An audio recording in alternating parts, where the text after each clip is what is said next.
CAB, CAB, caractéristiques, avantages, bénéfices, que vous pouvez entendre appeler aujourd'hui CABP pour caractéristiques, avantages, bénéfices et le fameux P de preuve.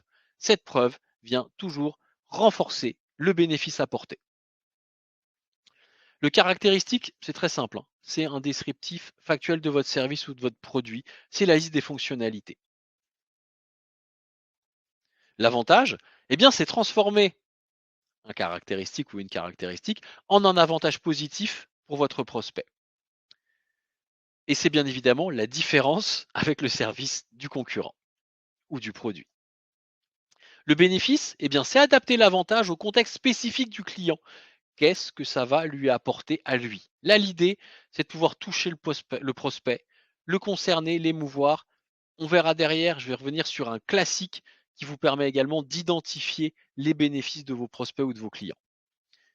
Pour le mettre en lumière, le CAB, j'aime bien cet exemple, celui du kiwi. L'un des caractéristiques ou l'une des caractéristiques d'un kiwi, c'est qu'il est frais, juteux et appétissant. Son avantage, c'est qu'il est riche en fibres et en vitamine C. Et son bénéfice, c'est qu'il rend votre famille heureuse et en bonne santé. Que vous soyez vendeur de produits ou vendeur de services, peu importe, moi ce que je vous encourage à faire, c'est pour chacune de vos offres, quand vous avez structuré vos offres, eh bien c'est de vous poser les questions à chaque fois de quelles sont les caractéristiques de mon offre.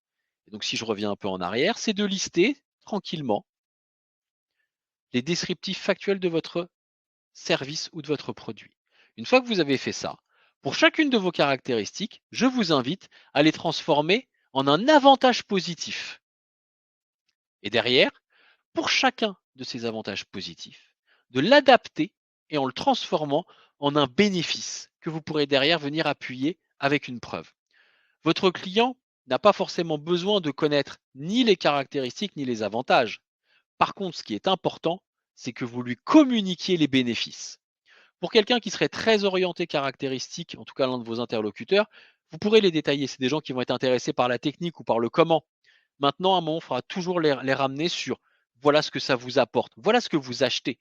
Et globalement, c'est un peu comme quand on achète une voiture. Son caractéristique, qu'elle monte de 0 à 100, on s'en cogne un peu. Ou son caractéristique qui a un ABS, bah oui, l'ABS, quel est son avantage? C'est que ça freine rapidement. Quel est son bénéfice? C'est que vous êtes en sécurité. Et un acheteur, ce qu'il va chercher, c'est avant tout son bénéfice. Donc ne venez pas l'enquiquiner avec les caractéristiques ou les avantages. Ne faites pas votre vendeur de bagnole. Allez sur le bénéfice. Et surtout, globalement, comme vous aurez eu un rendez-vous numéro 1 qui vous aura permis de construire son contexte, d'identifier sa problématique, d'apporter une réponse sur mesure, globalement, vous n'irez jamais sur ni les caractéristiques ni sur les avantages. Vous resterez centré sur les bénéfices. Quelques trucs et astuces pour compléter, je vous l'ai dit, c'est de compléter par une preuve. Exemple, grâce à la société IoT m'a boosté sa satisfaction client de 25% grâce à l'utilisation de notre service. Cela pourrait également fonctionner pour vous. Et surtout, proposer systématiquement des mises en relation. Annoncer un bénéfice, il faut bien sûr avoir identifié l'ensemble des bénéfices de votre solution et de votre produit. Mais derrière, il faut aussi l'adapter. Donc, on en revient à la dimension du CAB, trouver tous les bénéfices de votre solution ou de votre produit et adaptez-les en fonction de votre interlocuteur. Pas besoin de sortir les 15 ou 20 bénéfices que vous allez identifier.